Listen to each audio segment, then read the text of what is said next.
Mikononi mwangu na gazeti Mwananchi lenye habari iliyopewa kipaumbele kwenye ukurasa wa mbele wa gazeti hili ni mwelekeo mpya wa kujitegemea. Rais Samia ataka wafanyabiashara kulipa kodi kwa hiari, aonya maofisa TRA kutumia nguvu, azindua miradi kuifungua kanda ya Ziwa, chanjo utambuzi wa mifugo kuwabeba wafugaji nchini. Habari imeandikwa kwenye ukurasa wa 4 wa gazeti hili na kuandikwa kwenye ukurasa wa mbele wa gazeti Mwananchi ni Rais Samia Suluhu Hassan ikisema, ninachotaka kuambia wanangu wa TRA ni kwamba mwanadamu anayejivuna na anayejiamini ni yule mwenye chake.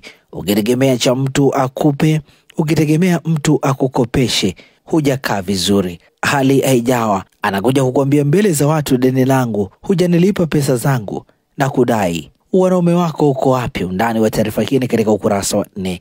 Gazeti hili limeandika anayopitia Lissu ndani ya siku 68 gerezani. Habari katika ukurasa wa 6. Wanandoa waliouawa kuagwa leo. Habari imeandikwa kwenye ukurasa wa 5 wa gazeti hili. Pemba njiani kwa kinara wa uvumbuzi na biashara. Rais wa Zanzibar Dr. Hussein Mwinyi amesema dhamira ya serikali ni kubadilisha Pemba kutoka kisiwa cha ahadi hadi kuwa mwanga wa uvumbuzi, biashara na maendeleo. Habari katika ukurasa wa 18. Lakini pia gazeti hili limeandika wabunge walia na utafiti elimu mjadala bajeti. Habari imeandikwa kwenye ukurasa wa pili wa gazeti hili, na hivi ndivyo ambavyo limeandika gazeti Mwananchi katika ukurasa wake wa mbele. Pata nakala yako, some kwa ndani zaidi.